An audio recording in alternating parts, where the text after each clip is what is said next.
السلام علیکم ورحمۃ اللہ وبرکاتہ۔ شروع اللہ کے نام سے جو بڑا مہربان نہایت رحم کرنے والا ہے۔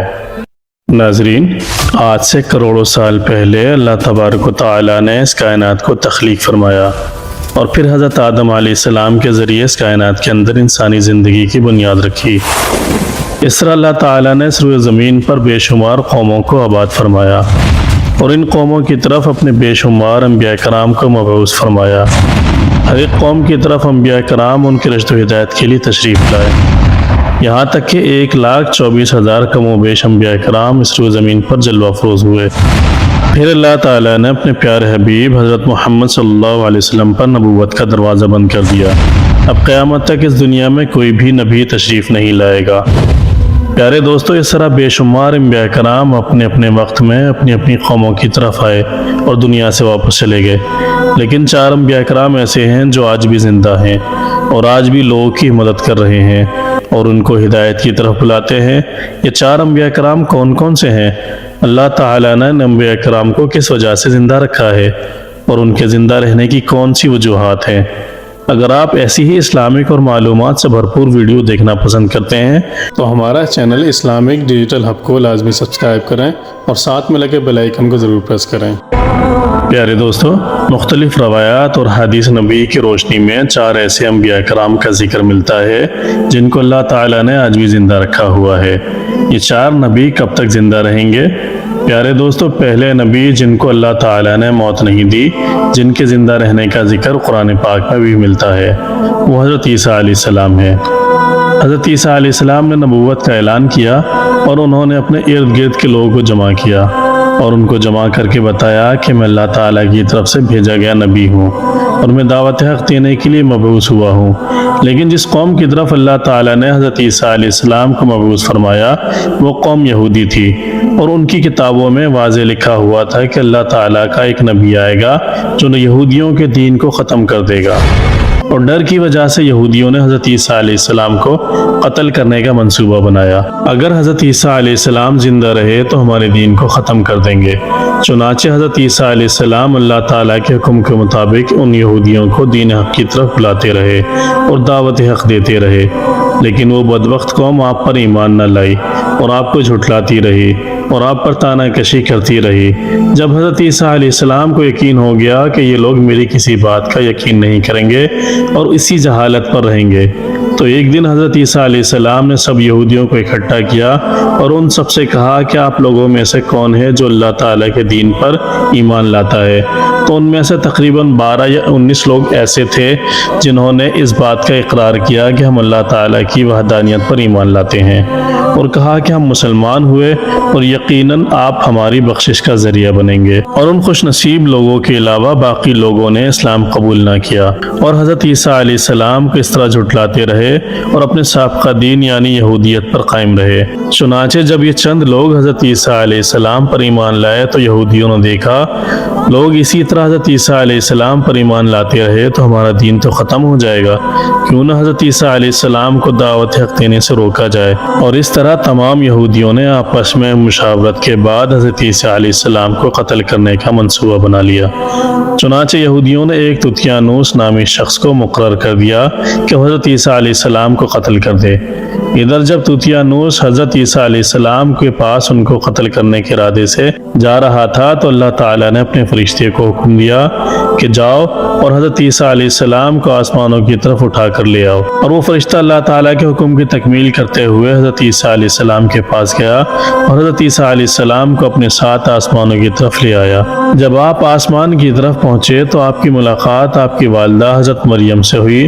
آپ کی والدہ نے گلے لگایا، آپ کو پیار کیا تو آپ نے اپنی والدہ سے فرمایا کہ اماں جان، اب ہماری ملاقات روز قیامت میں ہی ہوگی۔ اس طرح جب حضرت عیسیٰ علیہ السلام آسمانوں کی طرف اٹھائے گئے تو اس وقت آپ کی عمر مبارک 33 سال تھی، اور ادھر یہودی باہر کھڑے ہو کر اس شخص کا انتظار کر رہے تھے جس شخص کو انہوں نے حضرت عیسیٰ علیہ السلام کو قتل کرنے کے لیے بھیجا تھا۔ نہ جانے کب تتیانوس کب حضرت عیسیٰ علیہ السلام کو قتل کر کے باہر آئے گا۔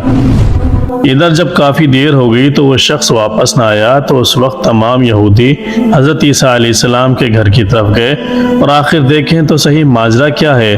انہوں نے ایک شخص کو پایا کہ جس کا چہرہ حضرت عیسیٰ علیہ السلام جیسا تھا، تو انہوں نے اسے قتل کر دیا، اور قتل کرنے کے بعد انہوں نے دیکھا کہ چہرہ تو حضرت عیسیٰ علیہ السلام جیسا ہے، لیکن یہ ہمارا بھیجا ہوا شخص ہی ہے، یعنی طوطیانوس ہے، اس کو ہم نے حضرت عیسیٰ علیہ السلام کے قتل کے لیے بھیجا تھا۔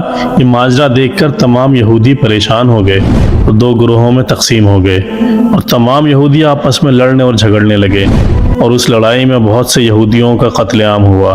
اس طرح اللہ تعالیٰ سورہ نساء میں فرماتا ہے، مفہوم، اور ان کے اس کہنے کی وجہ سے ہم نے اللہ تعالیٰ کے رسول حضرت عیسیٰ کو قتل کر دیا، حالانکہ انہوں نے ان کو قتل نہیں کیا اور نہ ہی انہوں نے سولی پر چڑھایا، مگر ان کے لیے کسی کو حضرت عیسیٰ علیہ السلام کا ہم شکل بنا دیا۔ اور بے شک جو لوگ ان کے بارے میں اختلاف کر رہے ہیں وہ شک میں پڑے ہوئے ہیں، اور ان کے پاس کچھ بھی علم نہیں، مگر یہ لوگ گمان کی پیروی کر رہے ہیں۔ بلکہ اللہ تعالیٰ نے حضرت عیسیٰ علیہ السلام کو آسمانوں کی طرف اٹھا لیا تھا، اور وہ یقیناً قتل نہیں ہوئے۔ اللہ تعالیٰ بے شک غالب و حکمت والا ہے۔ اور حدیث نبی ہے کہ نبی کریم صلی اللہ علیہ وسلم نے ارشاد فرمایا کہ حضرت عیسیٰ علیہ السلام قیامت سے پہلے زمین پر تشریف لائیں گے اور سنت نبوی کے مطابق زندگی گزاریں گے، اور حضرت عیسیٰ علیہ السلام ہی صلیب کو توڑیں گے اور دجال کا جڑ سے خاتمہ کریں گے، اور حضرت عیسیٰ علیہ السلام اس دنیا میں تقریباً 7 برس تک رہیں گے اور اللہ تعالیٰ کے دین کو عام فرمائیں گے، اور آپ کو مدینہ منورہ کی سرزمین میں گنبد خضرا میں دفن کیا جائے گا۔ اور جو لوگ یہ عقیدہ رکھتے ہیں کہ حضرت عیسیٰ علیہ السلام معاذ اللہ قتل ہو گئے یا سولی پر لٹکا دیے گئے ہیں، تو وہ دائرہ اسلام سے خارج ہیں اور وہ کفر کر رہے ہیں۔ پیارے دوستو، اب بات کرتے ہیں دوسرے نبی کی جن کو اللہ تعالیٰ نے زندگی عطا کی ہوئی ہے، وہ حضرت خضر علیہ السلام ہے۔ حضرت خضر علیہ السلام ظاہری طور پر اس دنیا میں تشریف لائیں گے جب دجال اس دنیا میں ظاہر ہوگا اور اپنا فتنہ فساد پھیلا رہا ہوگا، اور دجال لوگوں کو اللہ تعالیٰ کے دین سے دور کرے گا، تو اس وقت حضرت خضر علیہ السلام ان لوگوں کو اللہ تعالیٰ کے دین کا حکم دیں گے اور ان لوگوں کو اللہ تعالیٰ کی وحدانیت کی طرف بلائیں گے۔ اور ایک دوسری روایت میں آتا ہے کہ حضرت محمد صلی اللہ علیہ وسلم اپنے صحابہ کرام کو حضرت خضر علیہ السلام کا قصہ سنا رہے تھے کہ آپ نے فرمایا، حضرت خضر علیہ السلام کا باپ ایک بادشاہ تھا۔ حضرت خضر علیہ السلام کو بادشاہ سے نوازنا چاہتا تھا، لیکن حضرت خضر علیہ السلام کو دنیا کی بادشاہت پسند نہ آئی، اور حضرت خضر علیہ السلام اپنے والد کے سلطنت کا جانشین بننے سے انکار کر دیا اور اپنے والد گرامی سے ناراض ہو کر جنگلوں کی طرف چلے گئے، اور جہاں ان کو کوئی ڈھونڈ نہ سکا، اور وہاں آپ عبادت الہی میں مصروف ہو گئے۔ اسی دوران آپ کا گزر آب حیات کے چشمے سے ہوا، اور چشمے سے پانی پی کر آپ تا حیات زندہ رہنے میں کامیاب ہو گئے۔ اور آپ کا تا حیات زندہ رہنے کا ذکر کافی روایات میں ملتا ہے کہ جس طرح حضرت انس رضی اللہ تعالیٰ نے ایک روایت نقل کی ہے کہ جب اللہ تعالیٰ کے پیارے نبی حضرت محمد صلی اللہ علیہ وسلم کا انتقال ہوا تو ایک بزرگ سارے مجمع سے ہوتا ہوا حضور انور حضرت محمد صلی اللہ علیہ وسلم کے جسم انور کے پاس آ کر رک گیا، اور اس شخص نے کچھ پڑھا اور واپس چل دیا۔ اس کے جانے کے بعد وہاں موجود صحابہ کرام نے پوچھا کہ یہ شخص کون تھا؟ اس مجمع میں سے کوئی ان کو نہ جانتا تھا، تو اس وقت حضرت علی رضی اللہ تعالیٰ نے فرمایا، میں اس شخص کو جانتا ہوں، یہ حضرت خضر علیہ السلام ہے۔ حضرت خضر علیہ السلام اللہ تعالیٰ کے حکم سے مصیبت زدہ لوگوں کی رہنمائی کرتے ہیں، اور حضرت خضر علیہ السلام لوگوں کی اصلاح کر کے ان کو اللہ تعالیٰ کے حکم کے مطابق زندگی بسر کرنے کا حکم دیتے ہیں۔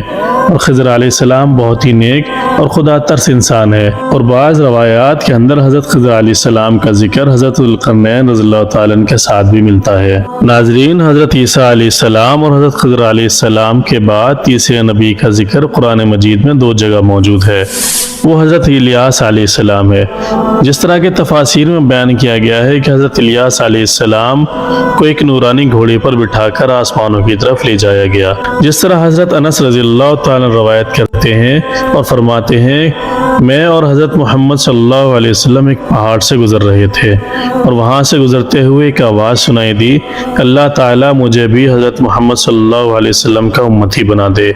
یہ آواز سنتے ہی اللہ تعالیٰ کے نبی نے مجھے حکم دیا کہ انس، اس آواز کا پتہ لگاؤ کون ہے یہ؟ حضرت انس رضی اللہ تعالیٰ عنہ بیان کرتے ہیں کہ میں جب پہاڑ کے اندر گیا تو میں نے دیکھا کہ ایک سفید پوش بزرگ اللہ تعالیٰ کی عبادت میں مشغول ہے۔ جب اس شخص نے مجھے دیکھا تو کہا اے بندے تو حضرت محمد صلی اللہ علیہ وسلم کا صحابی ہے؟ تو اس وقت حضرت انس رضی اللہ تعالیٰ نے جواب دیا جی ہاں۔ تو اس شخص نے کہا کہ میرا سلام حضرت محمد صلی اللہ علیہ وسلم کو پہنچا دو، اور حضرت محمد صلی اللہ علیہ وسلم کی بارگاہ میں عرض کرنا کہ حضرت الیاس علیہ السلام آپ سے ملنا چاہتے ہیں۔ اور میں واپس آپ صلی اللہ علیہ وسلم کے پاس آیا۔ حضور پاک صلی اللہ علیہ وسلم کی بارگاہ میں حضرت الیاس علیہ السلام کا پیغام پیش کیا، اور آپ صلی اللہ علیہ وسلم نے مجھے اپنے ساتھ لیا اور حضرت الیاس علیہ السلام سے ملنے چل پڑے۔ جب آپ حضرت الیاس علیہ السلام کے پاس پہنچے تو میں ان سے کچھ دور کھڑا ہو گیا۔ آپ صلی اللہ علیہ وسلم اور حضرت الیاس علیہ السلام کافی دیر تک باتیں کرتے رہے۔ تو اس دوران آسمان کی طرف سے کھانا نازل ہوا، تو اس وقت حضرت محمد صلی اللہ علیہ وسلم نے مجھے بھی اپنے پاس بلا لیا، اور اس طرح ہم تینوں نے مل کر کھانا کھایا۔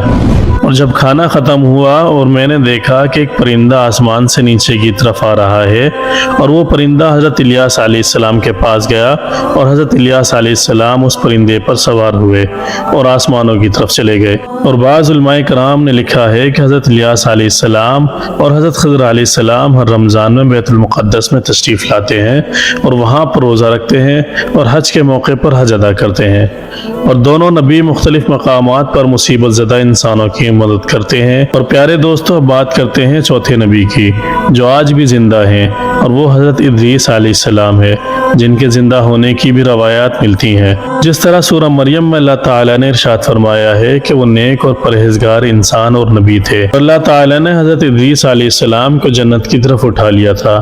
اور پیارے دوستو، شب معراج کی رات چوتھے آسمان پر حضرت محمد صلی اللہ علیہ وسلم کی ملاقات حضرت ادریس علیہ السلام سے ہوئی تھی، اور بعض روایات کے مطابق چھٹے آسمان کا ذکر بھی ملتا ہے۔ اور حضرت ادریس علیہ السلام زمین کی سیر و سیاحت کے ساتھ ساتھ اللہ تعالیٰ کے ذکر میں مشغول رہتے تھے۔ حضرت ابن عباس رضی اللہ تعالیٰ عنہ فرماتے ہیں کہ حضرت ادریس علیہ السلام ایک درزی کا کام کیا کرتے تھے، اور آپ کپڑوں کی سلائی کرتے جاتے تھے اور ساتھ ساتھ اللہ کا ذکر بلند کرتے جاتے، اور جب شام ہوتی تو آپ کی نیکیاں بے تحاشا ہو جاتی۔ حضرت ادریس علیہ السلام کی نیکیاں زمین پر رہنے والے ہر شخص سے زیادہ ہوتی، اور آپ کی نیکیاں اللہ تعالیٰ کے پاس جمع ہو جاتی۔ اور حضرت ادریس علیہ السلام کو زندہ آسمانوں کی طرف اٹھا لیا گیا تھا، اور ایک دفعہ ملک الموت حضرت ادریس علیہ السلام کی بارگاہ میں حاضر ہوا، اور حضرت ادریس علیہ السلام نے انہیں کہا کہ مجھے موت کا مزہ چکھنا ہے۔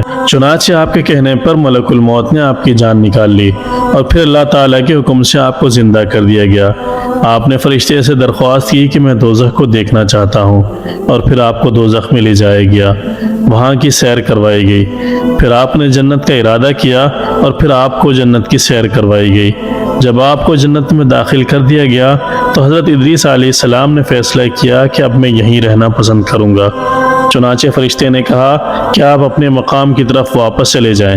اللہ تعالیٰ کی طرف سے حکم ملا کہ حضرت ادریس علیہ السلام کو ادھر ہی رہنے دیا جائے، اور اس طرح حضرت ادریس علیہ السلام وہ چوتھے نبی ہیں جو زندہ جنت میں موجود ہیں۔ اللہ تعالیٰ سے دعا ہے کہ اللہ تعالیٰ اپنی فرما برداری میں زندگی گزارنے کی توفیق عطا فرمائے، آمین۔ دوستو، کیسی لگی آپ کو آج کی ویڈیو؟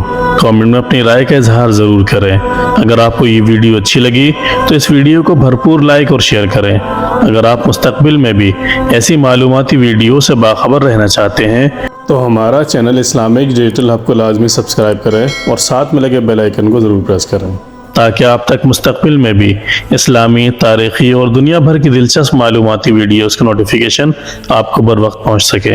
اجازت دیجیے، ہمیں ملتے ہیں ایک نئی ویڈیو کے ساتھ۔ اپنا خیال رکھیں۔ اللہ تعالی ہم سب کا حامی و ناصر ہو۔ السلام علیکم ورحمۃ اللہ وبرکاتہ۔